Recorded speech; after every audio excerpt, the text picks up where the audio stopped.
Alright. So today's class is just about NURBS and curves.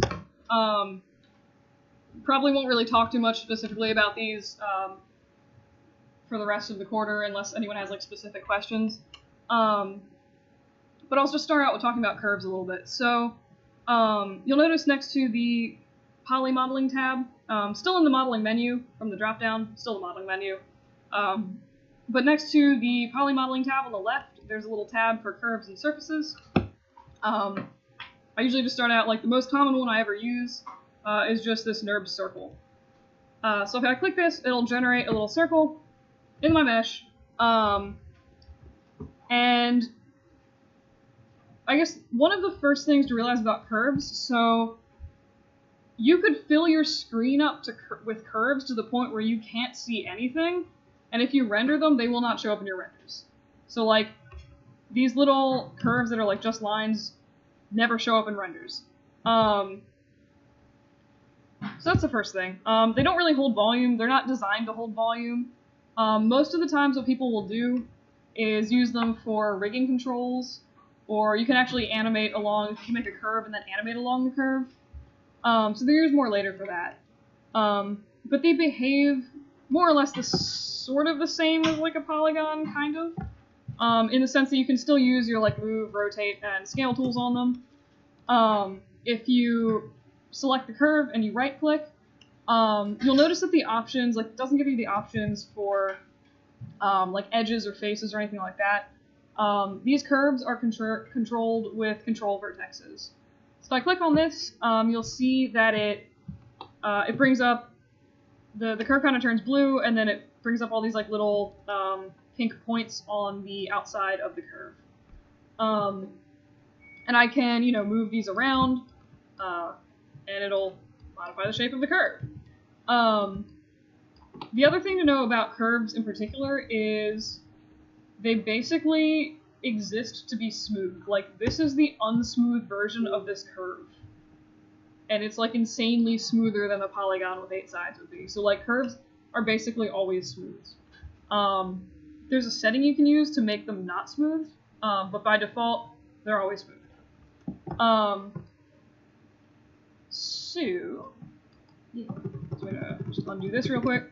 So you'll notice that the little control vertices are sort of offset. They're not directly on the curve like a vertex might be. That's because of the way that curves are calculated. So is anyone not familiar with like the pen tool in Photoshop or like a Bezier curve in Illustrator? Okay. I mean, I use that as an explanation. Like, it works a similar way, like when you're adding the control points and stuff, with like a pen tool or a Bezier curve. If you're not familiar with those tools, it's basically just, it's like using some weird math formula that I don't claim to understand, to basically interpolate, or it's like using these 3 point values to decide how the curve is curving in a given area. So instead of having a single vertex controlling the position of like this area in the curve, it would be these 3 points controlling it, if that makes sense. It's not terribly important to understand exactly how they work. Just realize that like if I move this one control vertex, you can see it's like moving some of the curve past this next control vertex. It's just how the curves work. You'll get used to it. It's like it's not a huge thing. So any questions on like the super basic stuff about curves I just talked about? Cool. So you'll notice next to again in the curves menu, right to the right of the create curve circle, there is a square option. I hate this with a deep and burning passion. This looks like it looks like a line, right? Like, it looks like a solid square. It's not, it's 4 separate objects that are just attached together. So I literally never use this. I don't know why anyone would need this, honestly, for anything. I'll show you guys how to make squares later if you need like an actual square that's connected together. But if any of you ever find a use for that Nurbs square button, let me know, because I'd love to know what the heck it's for. So there's another type of curve you can create. if you go, you can create like freeform curves. If you go into the create menu, go down, instead of like the same place you'd find the polygon primitive stuff, but instead of going to the primitives tab, you're going to go to the curves tool. If you just click on CV curve tool, you can then click around on your screen and it will draw in these random curves based on where you're clicking. And again, if you right-click on this and grab the control vertices, you can control the curve that way, move it to be whatever weird shape you need. You can also use soft select on control vertices the same way you would with a polygon model. So if I press B to toggle on soft select, I can drag large portions of this around without needing to manually go in and fiddle with each individual control vertex. So again, this is just soft select. You can toggle it on and off by pressing B on your keyboard. You can also access more settings to it if you double click on the move, rotate, or scale tool. It'll bring up like the tool settings for that. And you can go down, there's a tab for soft selection. You can turn it on or off there, and you can also modify the fall off curve, which is like how, basically which things it's going to affect, how it's going to affect the things around it, if that makes sense. So, yeah, so does that make sense? Cool. I'm just gonna flatten that back out. If you ever decide, I'm gonna make a curve. So create curve tools, CV curve tool. You'll notice, so the more control vertices you add, the tighter the corners you can get. So like, so in here, like, there's a lot of little control verts, and in here there's none, and this is like a much wider, rounded curve. If you ever decide that you're like, oh, I want more little squiggly bits in this area over here, you can add them in after the fact, after the curve's been created. So if you right-click, instead of doing control vertex, you want to do curve point. And basically what that'll do, if you click on your curve, and it'll like add this weird little red dot, and you can drag it around before releasing your mouse button. So just decide where you want your points, release your mouse button, it'll add this like little yellow curve point. And if you shift, and then just keep doing that, you can add as many as you want, or as many as you need. So I'm just going to say, cool, I want like these 6 in here. And then if you go up, so they're not actually part of your curve yet, which is like kind of super annoying. So up at the top, right to the right of the mesh display menu, there's the curves menu tab. If you click that, just go down until you find insert knot. And just when you click that, you can see it rounded out the curve a little bit because there's more information for it to smooth it with. But now if I go and I look at my control vertices, you can see that all of the knots that I added in are now control vertexes, which I can use to modify and make this as squiggly as my little heart desires. Any questions about that? Cool. If I decide that I wanted, there's like one other thing for curves, like 2 more things. So if I decided that for some reason, like I had this curve, but I wanted an equal number, or like a certain number of control vertexes on the thing, and I wanted them evenly spaced out, you can do that. So if I select my curve, again in the curves menu, go down to rebuild, and if you open that options, usually, most of the time, I'll just do uniform. That's gonna dump the specified number of polygons like every specific distance along your thing. They'll be perfectly spaced apart. So usually I'll just use uniform. Half the time I'll ignore the rest of the settings, honestly, and then I'll just focus on number of spans. So if I wanted to get really aggressive and be like 75, cool. If I applied that, you can see that there are now a buttload of control vertices on this curve. They're all very nicely spaced across from each other. And then I can still go back in and like modify these should I want to. The other thing that you can do with this, so I'm gonna rebuild the curve again. So remember how I said that there was a way to make the curves not smooth and like make them spiky and have hard corners? You can do that with the rebuild tool. So if I set this back to like 25, and under degree here, instead of choosing 3 cubic, I'm going to choose 1 linear, and I'll just apply that, and you can see that my curve is now really spiky. At this point, the control vertices are on the curve, and they're pretty much behaving like, more or less like vertices would. So any questions about that? Cool. When you're initially creating your curve, you can also set it up so that it has, if you go into the tool settings of the curve, you'll see that it also gives you the option to select between cubic and linear. So if I select linear, it'll let me just draw like hard pointed curves from the get-go. And then you could rebuild those later and make them 3 cubic smooth, whatever. If I'm making curves, I either use linear or 3 cubic. The only real, like the other options, they just give you, so, like remember when I said for 3 cubic, if you have a point on the curve, it's looking at 3 control vertices closest to it to get the curvature in that specific area. If you set it to 7, instead of looking at the nearest 3, you would look at the nearest 7 control vertexes to get that curve. So like if I could draw this in, it makes me add in more things. But you can see that like, as I change this, it changes the curve farther back behind it. I've never had an actual reason to use this. Like I said, mostly I just stick to 3 cubic or 1. Any questions about that? Cool. So that's basically curves. You can actually do fun things with curves. So like for the sake of argument, people, sometimes I get like random jewelry commissions from people. So like a lot of this jewelry, like this ring, I made with curves. And I'll show you how to do that in a sec, because it's so slow.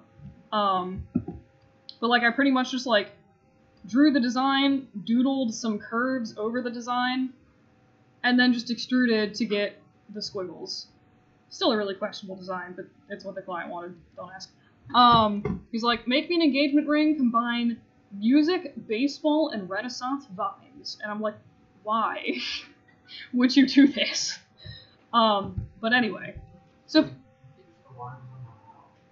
yeah, so I'll show you right now how I was gonna do that. And then you can like combine them, basically just like do more. But yeah, so imagine that I like had a cool squiggle design that I liked. I'm gonna set this back to cubic, and I'll be like, yay, it's a scroll, huzzah. My super gorgeous, well thought out squiggle there. So if I have this curve, imagine this is basically the squiggle that I want to show up on the ring. So I'll go in and I'll add just another little circle curve here, drag that out of the way. So what I'm going to do is use a different extrude tool. It's like a extrude tool for surfaces.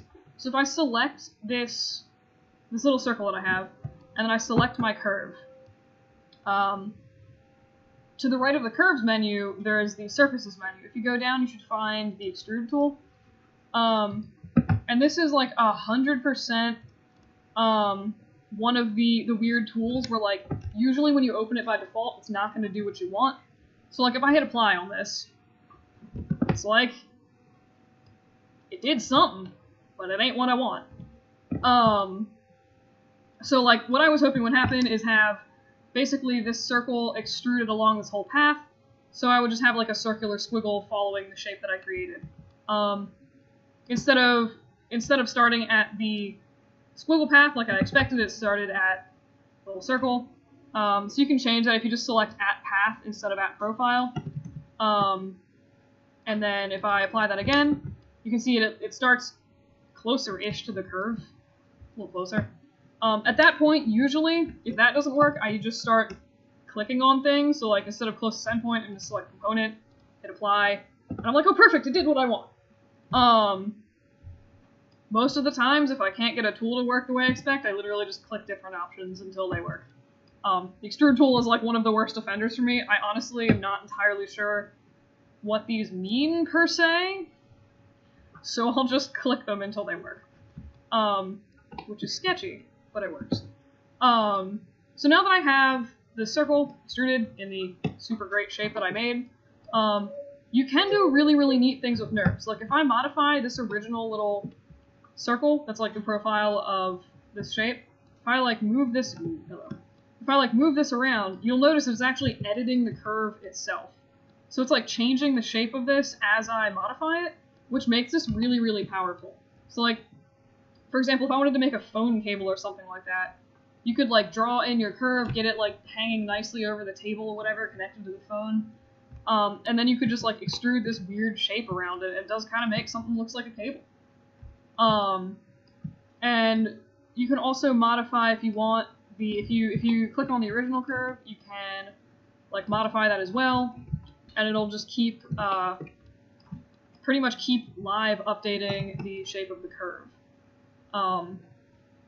It's super fun. But yeah, so any questions about this? I will come back to this momentarily. I'm going to make this, I'm just going to put this back to be something kind of circular-ish, just because. Alright. Cool. So that's the Extrude Tool. I'll show you guys how to, like, polish the curves a bit later. There's another tool that you can use that's great for, not so much for squiggles, but it's really good for if you need to make, like, a wine goblet, or if you're trying to model a lamp and it has, like, a really curvy base or something like that. So if I'll go into my perspective mode, and I'm going to give you the best crack at a wine glass I have, which is usually pretty appalling looking. So I'm just going to start like as close to the center as I can, and I'll just draw a curve that's perhaps the shape of something that might resemble some kind of glass. I'll just be like, cool, here's my glass. So like imagine, the shape we're trying to make is basically like, imagine if you cut a wine glass in half and use the flat part as a stamp, you're kind of tracing like half of that shape, if that makes sense. So if I come up, I'll go back to my perspective camera. If you go again to the surfaces menu, and just do revolve.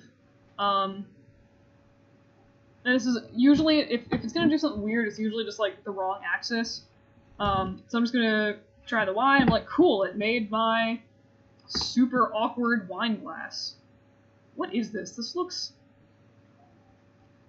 Yeah, it looks like a specific kind of drinking glass, but I, like, don't know the differences between any of them, but this looks oddly specific. I think it looks like a candle holder, actually, with, like, a wine goblet base, but anyway. But, yeah. So, basically what this did is it just took, like, this weird little shape that I drew in, and it just pretty much rotated around 360 degrees to make this awkward wine glass shape. And again, if I was like, wow, this looks just awful, I could go in and I could modify the shape after it was revolved, and it would adjust the shape accordingly. Personally, I never use this tool. I don't know why, but it's like really handy for stuff like this. So one thing you will notice, the goblet is black, and you can't really see what the heck is happening. So this shape here is called a surface. It actually does have like some volume. It's just not a polygon object. It's just like a weird different type of object. But it still uses normals. So basically what this did is it's just like, if you look at the bottom of the glass, you're like, oh cool, this is the right side. You can flip the normals the same way pretty much you do with a polygon. You just have to go, instead of going to like the mesh display reverse, you would go to surfaces, and then all the way down at the bottom, just click on reverse direction, and then the glass will show the way that you expect. So there's a few other settings with the revolves, and you can come back and play with them. You can edit it afterwards, after you've created your curve. If you go into the channel box, under inputs, you'll see that it has the revolve command that you just did. So I can modify like the end sweep. I can make this, half of a goblet if I wanted. I can modify the start sweep, etc. If for some reason you wanted to, and you didn't want only like 8 little subdivisions of this, you could go in and be like, give me 300. I really want to type that to see if it would break my computer, but I don't want to break my computer. But like, you could add you know, more subdivisions like this if you wanted to. It actually behaves a little bit similar with cylinder to an extent. But yeah, so are there any questions on the Revolve tool? Alright. Again, I'll come back to that in a sec. So then there's one more tool that's also kind of helpful. Which, like, honestly, when I was fiddling with it, I'm like, wow, this would be a great way to make a cowboy hat. If you ever needed to make a cowboy hat and you didn't want to do it with polygons, it'd be a great way to do it. So I'm just going to make, like, a little blobby shape here. Be like, cool. And I'm just going to duplicate this and maybe make some shapes and some stuff. So the next tool is called Loft. And it'll basically...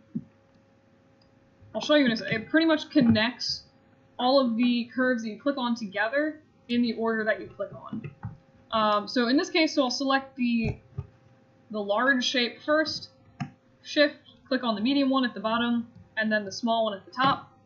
And I will go to Surfaces, Loft. Usually I don't need to tweak the settings for it, so I'm just gonna be like, cool, Loft. And you'll see that it connected the surfaces together, made sort of... Looks a little bit like one of those like weird chip dispensers where you like put a bunch of different types of chips or whatever. And again, in the same way that pretty much with most of the curve stuff we've been doing, Alright, if I click on the curve, I can modify the control vertices and it'll change the overall shape of the loft.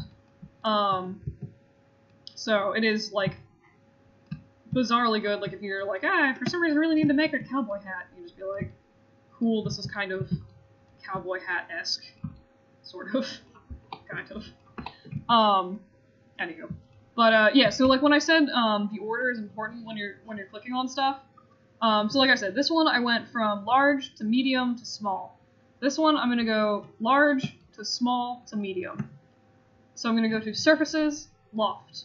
And you can see that it makes a completely different shape, because instead of tracing down and then back up to make a weird bowl, it went up and then back down. And that's, again, just because of the order that I clicked on the object. So are there any questions about that? Here.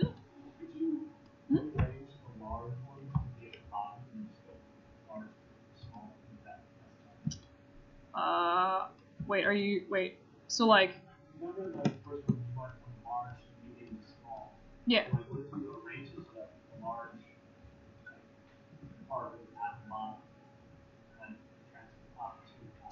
Oh, yeah, you can do that. Yeah, so I'll just make another version. Boom. Cool. So like this? Yeah. So I'll go large, medium, small. Surfaces, Loft, and it'll just make like this weird volcano guy. Yeah. Does that answer your question? Yeah. Cool. But yeah, so are there any other questions on Loft?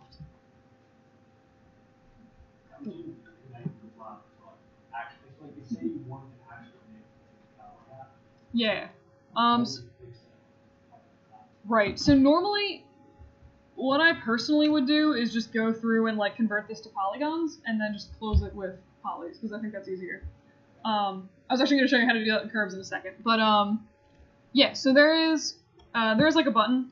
If you go, so like this is a Nurbs surface, this like object that it generated when we hit Loft.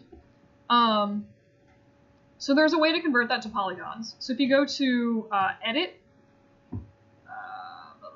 if you go to Modify, the Modify tab, go down to Convert, and just do Nurbs to polygons. It should, these are like my default settings that I usually use. If you ever have the option, for the love of God, convert it to quads, not tries. If anyone ever gives you a model that's nothing but tries, and they're like, please fix this model for me, being like, I'm charging you extra. I do, actually. If people are like, here's a file with tries, I'm like, you will pay me extra or I will not fix this. Again, I'm being ridiculous. It's personal preference what you use. I prefer quads because it's easier to go back in and add edge loops and stuff later if you need to modify the shape. And then this is like another one where like usually you'll just click on what you want until it gets the options you want, but usually clicking on control points. Basically what it's going to do, anytime you see like a line or what looks like an edge loop in this surface, it's going to put an edge loop in the polygon object that it makes. So if I click this, boom, it gives you this really like unsmooth polygon here. If I smooth this, you can see the shape is pretty similar. And if I look at this compared to the Nurbs surface, you can see it's almost identical. The cool thing about my pivot's like way over. The neat thing again about this is if I modify the shape of the original Nurbs object and this like Nurbs surface, it'll continue to change the shape of this polygon. This is 100% a nose. Yes, good. So you can like modify this to your heart's content. It will stop being modifiable. Like, so if I were to like grab this upper edge loop here, go back to my poly modeling tab, and I will just extrude this and then do a merge to center like I usually cap off my stuff. The second I make edits to it like that, it should stop being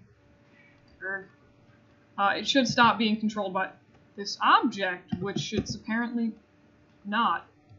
That's what? Yo, this literally never works for me. Okay, well apparently you can just keep editing your object. I imagine you would run into issues like if you start extruding faces here and you're like, cool, I'm gonna extrude like this. Theoretically that should break this. Or not. Weird. Alright. Interesting. But the point is, this object apparently will still be editable until you delete history on the object. That one I'm sure will not work. So, if I were to go to edit, what the heck? Delete by type, history, or do Alt-Shift-D, the second I do that, it's not going to respond to changes in this object anymore.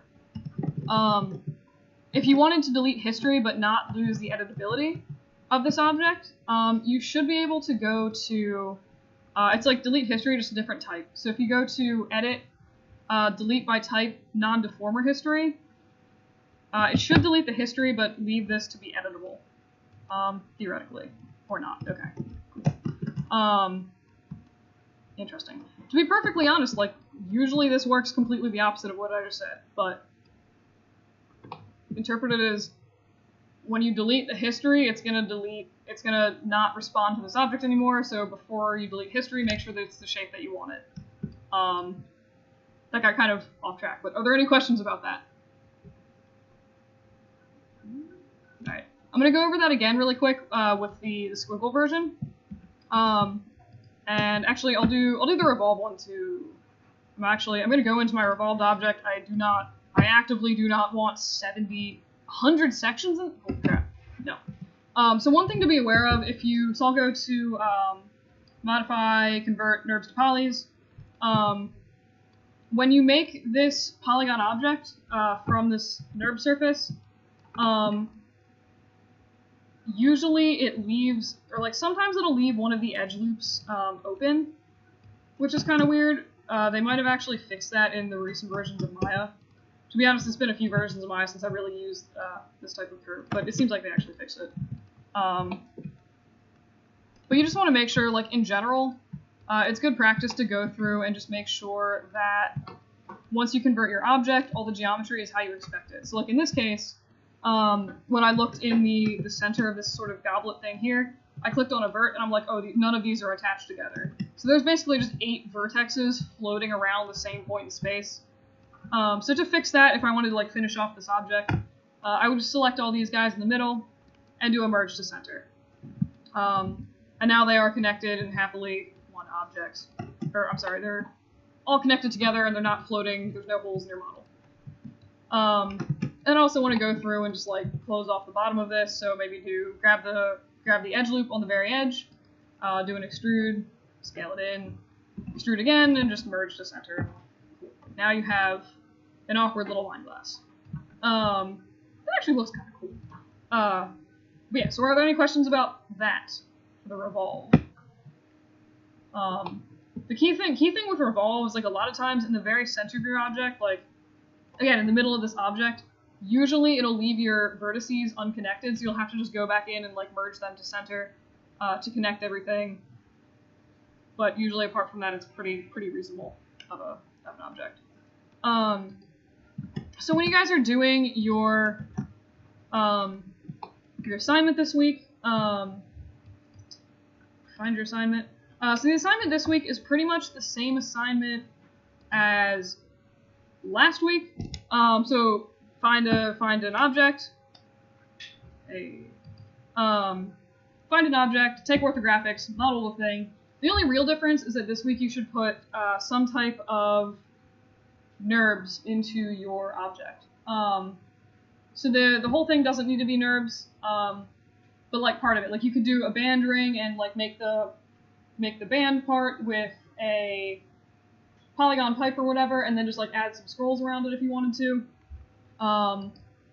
Or you could make like some like random shape and then add like a bunch of filigree. You can make a goblet with some like crazy extruded handles. Oh, my internet is being so slow. Sorry. But yeah, I mean that's pretty much up to you. So the stipulations that I have are like I actually got dinged for this when I did the assignment because I didn't realize you could cap off your Nurbs curves. But in the same way that I don't like having flat polygons with no dimension in your scene, I don't want to see any flat curves in your scene either. And then, or like ditto, like I don't want to have a hole in your surface where I'd like see into the model, like the top of the lofted sort of cowboy hat before I closed it. You should always close your stuff. So again, I'm going to go back. I'll demonstrate it again. So if I go to modify, convert Nurbs to polys, gives me this weird dude.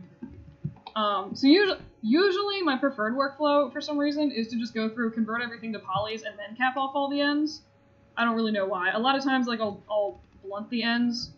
So like I'll just I'll extrude this end, and then I'll scale it in, and then extrude again, scale it in, extrude, and then merge to center, and it'll give me like a nice. If I smooth this, it'll be like a nice sort of rounded nub on the end. And that just like makes sense for a lot of the designs I do, and it's easier for me to do that in polygon mode. So I'll usually switch over to that. You could, if you wanted to, make a hard end on this. So I'll just grab this, extrude, scale it in ever so slightly, extrude again, and then merge to center. And this should give me, you can see the difference between like this sort of harder end cap and the rounder one. But I want to see, like, if you guys are doing any kind of extrudes or loft or anything like that, just be sure that you go through and you close, like, all these open ends here, because I 100% do not want to see those in your scene. They're gross and not at all realistic in objects. Any questions about that? The other thing with your assignment, so when you submit your Maya file, just make sure, I don't mind you converting the Nurbs to polys at some point, like that's fine. Just leave the Nurbs in the scene just so I can see that you actually made the thing with Nurbs. And then same thing, 3 renders of your object. Try to pick like a cool angle that like highlights the thing if you want, or like shows off detailed areas. And then just like zip up your project folder, your whole project folder. The project folder should have the source images that you used for like your orthographics. They should be in the source images folder, ideally, but they should at least be somewhere in your project. So if I needed to, I could open your project, like unzip it, set my project to your folder, and have all of the orthographics show up correctly in my scene. If you link it to somewhere on your computer, like if you linked it to your desktop, or your orthographics were on your desktop, they're not going to show up on my computer because of the way that you imported the files, since they were not in your project folder. Are there any questions about that? Cool. And then this one, I gave you guys the option, so like, since this, in my opinion, this tailors itself really well to like making scrolly jewelry. If you wanted to like design your own scrolly pendant or like scrolly ring or whatever thing like that, if you want to like draw your own orthographics, you're welcome to do that for this assignment. You don't have to. You could also just find a random object. Either way. So that's this assignment. Final questions for the week 3 assignment. Cool. And then I talked about the final, or like a little bit about this week's assignment for like the final pre-production stuff last week. But basically you're going to hand off, by now you should have submitted like your 10 images of whatever object you're using for your final. So you're just going to take those and you're going to send them off to 2 other people in your group. And then they're going to take those images and basically write a text description about your object. So like if I were doing my phone, which is my phone, which is in my pocket, I would be something to the effect of like it's a rectangle with rounded corners. In the bottom center there's a circular button that's slightly recessed. There's a rectangular hole. There's like speaker ports at the bottom. There's like speaker ports that are holes like 5 dots long and 2 dots tall kind of thing on either side of the charging port. So like that's the kind of detail you'd shoot for ideally in your descriptions of the object. My basic rule for like things that you should include is like if you're running your fingers over the object and you can feel like if you can feel like a dent or a bump in the object, like that's something that you could describe for this assignment. Does that make sense? Cool. The goal for this is like someone should be able to read your text description without looking at the pictures of the object and make something that looks vaguely similar to the object being described. It's like telephone, but with 3D modeling. And then in terms of submitting this, if you want to submit a zip file for this assignment, just like have a zip file and then 2 folders in it. I would like the images that you were describing submitted with your description, just so I don't need to like dig through folders full of pictures and stuff. So I would like the folders and the images and text descriptions put together. And if you want to zip everything together, just have like one folder with like one person's images and the description about them, and then a separate folder with the second person, or like the second batch of images and description about those. Alternately, you can capitalize on my hatred of zip files, and if you want to throw everything into like a PDF format, like just dump all the pictures into Microsoft Word, and then write your text description and save it as a PDF, you could send that to me without any zip files for some extra credit points. I really do hate zip files. It's a little ridiculous. Are there any questions about the assignment or submitting of the assignment? Cool. In that case, I will do a little bit more on rendering. So, oh my god, the internet is so slow here. It's awful. Alright, so I'm just gonna randomly grab. Yeah, sure. Cool. So I'm gonna show you guys. We're gonna go over UVing next week. And I'll explain more what that is this week, but I'll show you a little bit about how to link texture files